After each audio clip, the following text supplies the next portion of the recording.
In this video, we're going to have a look at how to work with double-loaded corridors in a building. And this is the example building, a little bit more than 200,000 square feet. F-shaped building can be tricky to calculate egress distance and so on in that. But let's jump into the story here and have a look. So what I'm going to do first is simply click the story, generate, and choose unit mix and corridors. And the algorithm starts, and we're going to have a look at the different inputs, how to work with it, and how to get the results to look exactly how you want it. So to start with, I would have a look at here at the egress distance. Here I can specify distance to single and distance to multiple cores. And what that means is that from each position in the corridor, for example this one, the maximum distance if you can only reach one core is 75 feet. And the same thing is if you have access to multiple cores. For example, if in between two cores the maximum distance here is 200 feet. So if I would go ahead and change that, let's see, to 50 and 100 instead, you can see that the algorithm starts to put more stairwells in here. But let's keep it to 75 and 200 now for this example. The last one here, the shared path, that's a little bit trickier. I'm going to pause the algorithm here actually and just explain that one. So that is if you have a position, for example here in a T-shaped building, you have a couple of cores at both sides here at the corridor, then we have a shared path from this point to two different cores. And when it comes to fire regulation, in a lot of countries, this shared path distance is much smaller than if you just have a to a single one or multiple cores. Okay, but let's fire the algorithm up here again. So now I would like to take control of the results by working with the weights here. And I think a good practice is just to put as many of them in the bottom as possible. And I'm going to start with minimize invalid egress distances.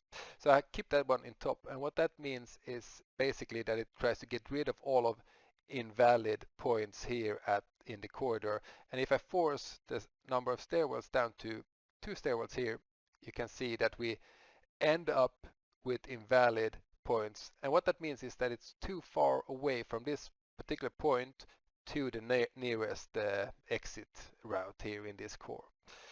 So stop forcing it. There we go. The next step or next slider I would like to have a look at here is minimize the number of stairwells. So we up that a little bit here just to try to have not get more cores than needed. Then we have place stairwells in corners.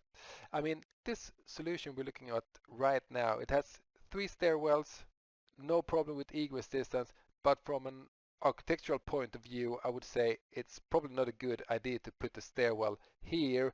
I mean, here we have a very dark corner. I would prioritize to have it down to the corner instead. So I'm going to up place stairwells in corner that weight a little bit. And as you can see, we now get it in the corner instead. And the same thing, place stairwells at the ends, up that one a little bit as well, and it tries to put the cores close to the ends like this. And the last slider, even distribution of stairwells, is just try to get them nicely distributed. I think they're quite okay here already, so I'm going to leave that down. And if I would like to force the algorithm, for example, I would like 5 stairwells here because I want them in the end as well. I can always go up and manually say, okay, I want just to be presented with results with 5 stairwells like this. Okay, so the last thing I would like to do here as well is to show the stairwell attractors. So if I turn on the stairwell here, then I can, for example, say all of my stairwells should align towards this one here, and then you will see that all of the stairwells will face this point here and turn in like there. Okay, so I think I'm not going to force it to 5. I think 4 is enough here, something like that. And as you can see here, the result, now I choose to put it up here. That is probably because I've said put it at the end, and if I up the corners a little bit, you will see that it probably will prioritize that instead. So it always a dance with the weights here.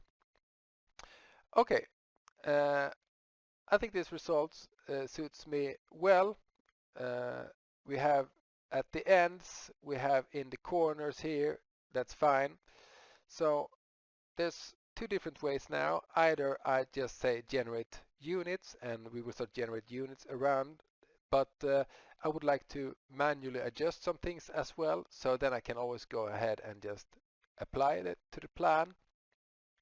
And what I would like to have a look at now is that I have an idea here that these ones in the corners are going to be my central cores with elevators and so on, and these ones at the end might just be fire or escape stairs here. So I can make them a little bit smaller like this probably. There you go, make them 12 instead. Nice. Okay. So this is the layout I'm going for. I've made sure that I follow the fire regulation with egress distances and so on, and I've taken a decision that I would like to have my course in the corners here and some stairs in the end. And then I can of course just progress generating units around this corridor that I've just created.